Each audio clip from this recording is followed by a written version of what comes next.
As the Steelers play their first home game of 2024, the team couldn't be in a better position.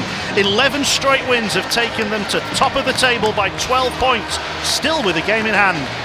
Sheffield maintained their 100% road record with a win in Glasgow yesterday, and Robert Dow got the goal that took him past Ron Shudra into second place on the all-time Steelers goal list. Josh Nichols scored twice, filling in for Brett Newman on the top line against the Clan, and he retains that spot tonight. Fearnley Ulrich is back with Hull. Anthony Marone gets his first home league start of the season. Glasgow won on their last visit here, and all the Steelers rivals are hoping Jason Morgan's men can do the same again. Robert Dowd has moved into second place on the all-time Steelers goal-scoring list. He has passed Ron Shudra. Only storming Steve Nemeth lies ahead. Robert Dowd has passed Rocket Ron with goal 330, and that was the puck that he did it with. It was fairly tight on face-offs yesterday. Steelers 34 to Clans 32. The individual matchups suggest that the Steelers should have the edge. All of the recognised Clan centres in this game all have lost more face-off than they've won. Steelers have all won more than they've lost.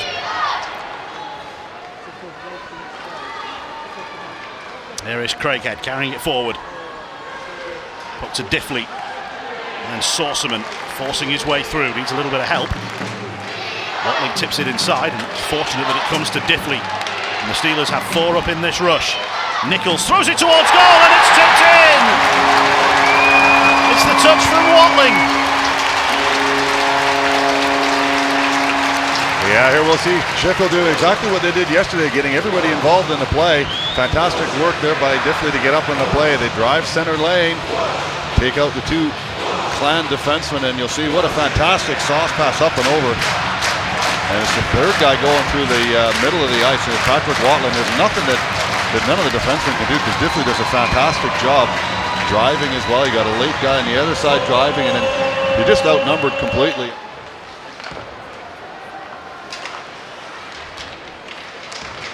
Hayden trying to make life difficult for the Steelers. This one will get out of the zone as far as Valorant, and Saucerman races up in the rush. Colton Saucerman! He saw that play coming 100 feet away. He did. He saw that from the top of the circle, and Valorant just waited for him. Saucerman just busts his backside to get up the ice, and that's a perfect shot. If you look at that, that's that blocker side. A little bit high on the blocker, maybe a little bit more than over the pad, but Saucerman does a great job getting up in the play, recognizing it. This is what we said. So that's 2 defensemen up in the play. Not as a 4th man this time. Saucerman comes up to create the 2-on-1, and a couple of points off your defenseman early in this game, and Glasgow are behind the 8 ball early. 2 goals for the Steelers, coming exactly 5 minutes apart. And for Colton Saucerman, it's his 4th of the season, and the Steelers have got another 2-on-1 here towards Nichols. Clan coach needs to get a timeout here, I think, and regather the troops. Another 2-on-1, another outnumbered rush, and again another pass across to Nichols. What a fantastic play that one, off the side of the net, and there it is. I think you will see the timeout coming in now. Yeah, just trying to regather, because Clan here just falling asleep on the back check, just not paying attention to where the Steelers are. Pinching at the wrong time and not making the right decisions early on. And Shudra throws it out front. Vinnell got a stick onto it but couldn't control it. And now here goes County.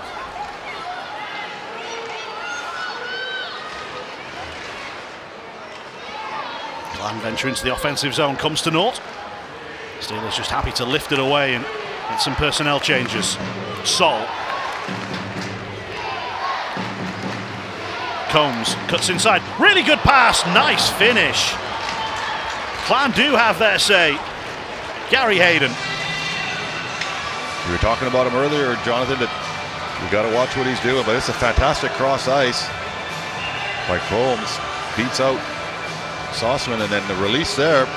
Marone just about gets there. You can see it goes off the top of his pad, but a fantastic playing. Just caught Sheffield a little bit. Not sure if they were sleeping on the play, but it's a fantastic play. You can see Ciampini kind of comes in, and Saucerman stays in the middle lane, and then there's a wide open backdoor play.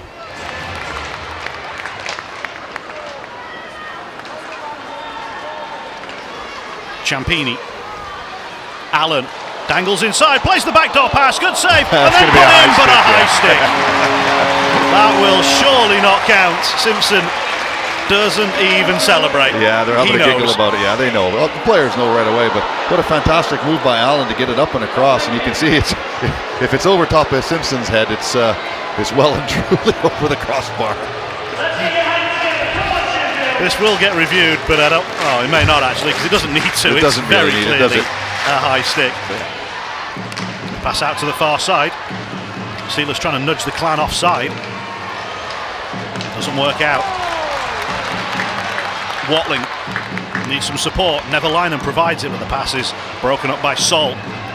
Taking over is Craighead. Nicely inside, and the save made by Marone to deny Alex Forbes. Yeah, good save there by Marone as Forbes come up late and found the puck on his stick with a good opportunity. Simpson has emerged. Slapped at goal by Ciampini, and the sliding block. Not sure who it was that got in the way of that one, but it was a vital contribution. I don't think it got all the way through to Kylie on that follow-up shot. Not what the Clan coaching staff wanted to see, and they drew that one up, having the two Sheffield players. I think it was Lakovic. Yeah, attacking 2 on 0.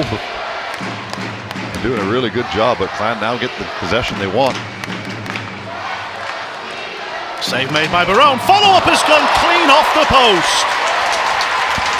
Dyson Stevenson got all of that, and it came straight back at him off the upright.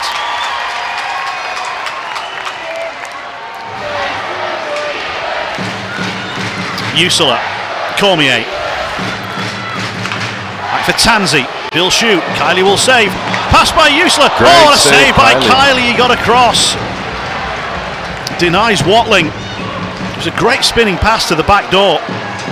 Kylie, terrific agility to get across his goal. Big booming ricochet, but well controlled by Kylie. Neverlinen got a stick onto it. Clan try and win it back, and it comes out. Oh, and the save made by Marone up high to deny Bolton, and now the Steelers look to lead a 3-on-2. Usula plays it across, and then back towards Shudra, who couldn't provide the killer touch. Harrison resists Ciampini's attentions, and now Sol through the middle. Cody Sol, save made by Marone, and the Steelers clear it away. Fantastic save there, and a little bit of a line change there. Definitely not quite getting onto the ice as quick as he wanted to. Cody Sol couldn't beat Marone through the 5-hole. Pretty good move as well. This one here as well. I think this one hits Marone up high. Hits him in the top of the head or the forehead. Definitely can't keep it in the zone. The Steelers will stay in possession. Lots of bodies going on and off the ice now, Jonathan, as well. Players 15, 20 seconds at the most, some of them. Ciampini through the middle. Backhand shot hits the inside of the post. Shifley with a fantastic seeing eye puck through the middle of the ice to Ciampini, and just unfortunate. Steelers so close to the goal that would clinch the points. Shot way over the top from Reddick. Diffley trying to get into position and into possession. Long reach by Diffley. He just bowls over. Clan bring it out, they try and wrap it in. There's a huge scrum in the crease. The puck is still live, and it's put in. Combs has scored. The clock has ticked on for a couple of extra seconds. Those will need to go back on because Clan are giving themselves a late chance here. Combs found the puck, and with everyone sat in the crease, the top of the net was open. Yeah, I don't know if they're going to check this for goalie interference. We'll see if Steelers want to call it, as Lynch was in on top of the netminder, right? Let's have a look. What happens here now? Oh, there's a push from behind from Tanzi, so Combs does a good job digging out of the pile. So yeah, to me that's a good goal. Charlie Combs, 7th of the season. And Clan have got to win this face-off. They're starting with 6 on the ice. No netminder. Scramble.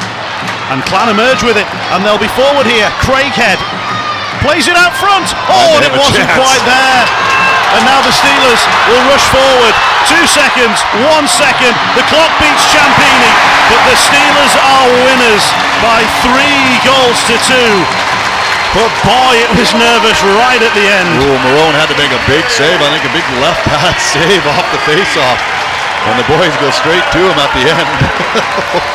Craighead was lurking left wing from the face-off. He was the extra skater. And when Clan got it, he sent him down the ice. He played it across. They couldn't get the leveller. Steelers man of the match is Anthony Marone. He's had a lot of cup action.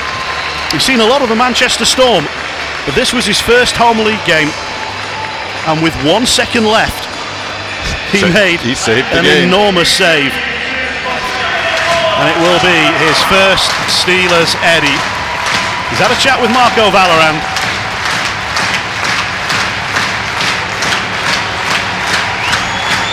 A full house at the Utilita Arena, 9,368. And the Steelers' 3 goals in the first 7 minutes was enough for the win.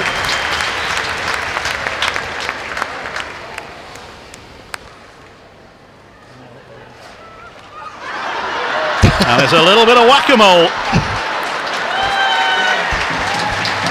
And they just keep popping up everywhere. And Marone has all the answers. Smiles all round. The Steelers now extend their winning run to 12 straight. Coach, it was the perfect start, but then the game was right in doubt till the very end.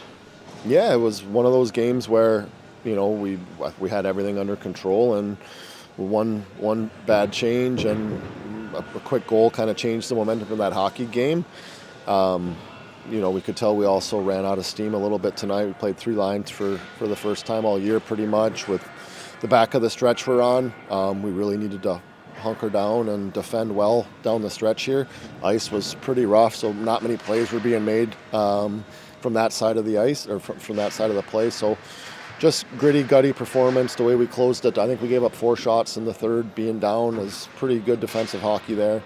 Would have been nice to extend on the power play at one point tonight to make it a 3-goal game there, but that never happened, and they found the back of the net late, and was, you know, Tony did a good job when he needed to. What was your heart rate like as Craighead went down the left wing and centred it to the top of the crease with 4 seconds left? You know what? It wasn't that bad, actually. It was one of those nights where we knew we had to find a way through it with the situation we were in. It's been a tough stretch of games for us, and you know, it was one of those where I'm just happy to get out of here with the 2 points. Happy to have a few days off here for the guys to rest and recover. You know, hopefully we'll come back on Wednesday with a little bit of a rejuvenated group and ready to hopefully continue our play the way we've been. So, and nice for Anthony Marone, not just his moment in the spotlight doing the Eddie, but a win and a pressure saves when it mattered.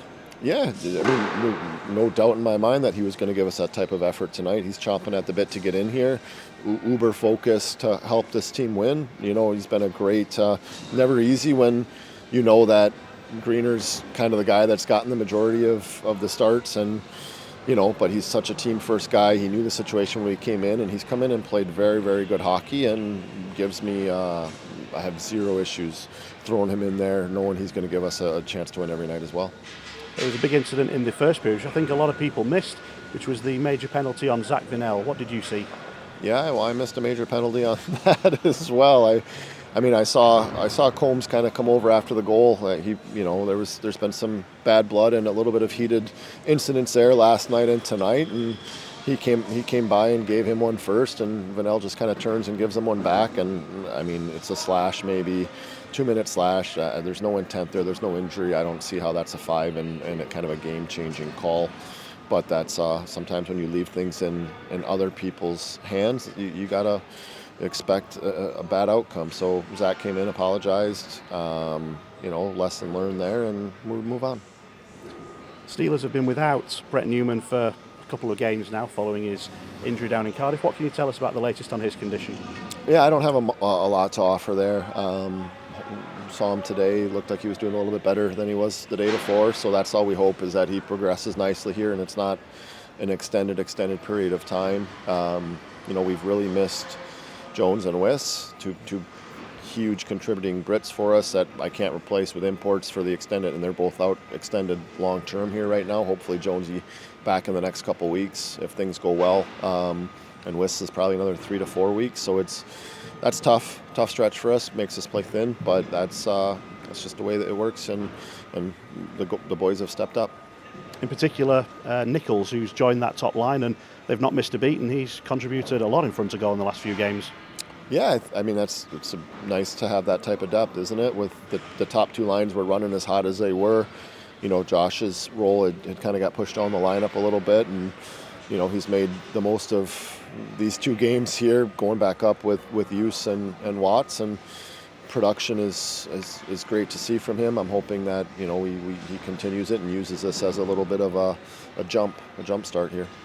It's always busy over Christmas and the New Year, but the schedule starts to settle down a little bit from now on. Some days off planned next week? Yeah, we won't. Boys will be off till Wednesday. We'll have them back in Wednesday, so a good few days here for them to clear the mind and rest the body a little bit. Coach, your initial thoughts on that 3-2 defeat?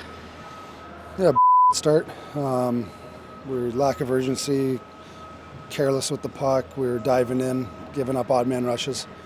Had to use a timeout, and I thought after that we responded, started to play a little bit more simpler, and our compete and battle level went up. We spot a 3-goal lead to top team in the league. It's not going to be easy, but we didn't quit. We got one back there at the tail end of the first. Second period, I thought our power play again just we got outworked on the power play. Lack of urgency there too. We had a 5-on-3 chance to pull within a goal. We don't get it done. Then we get one back there at the end, but just wasn't enough tonight on a whole. Not enough guys digging in, competing as hard, especially with some days off coming. We got a lot of guys playing through some injuries, and we've had the flu bug go through our team, but just on a whole, not enough tonight. But you came mighty close to getting something from the game with face-off, 14 seconds to go. Was that a play that you'd drawn up because it worked to perfection getting in down the left side? Well, I think you got an extra body on the ice. We just tried to have the center tie up and put a forward back, kind of sneak through, and you got to win the puck, and we're able to do that, kick it out wide, and at least get a puck to the net for a scramble. Would have been nice to at least gain a point out of that game with the start we had. Was it also frustrating that with the power plays that you had, you also took 3 minor penalties whilst up a man? Yeah, I mean, it's part of the game, I guess. I don't know. It's just, like I said, when your power play is not feeling it, then your frustration level, and maybe that led to some of the minors. Definitely frustrating second period with the chances to get back in the game on our power play, and then we're taking penalties. We need more urgency on our power play tonight as well. A good night, though, from your penalty killers. After a rough night yesterday, they bounced back well today. Yeah, definitely. I mean, a lot of games today are won and lost with special teams, and PK, made some small adjustments. We came up big tonight. We've now reached the halfway point of the league season, 27 games played for your club. How would you assess where you are at this stage?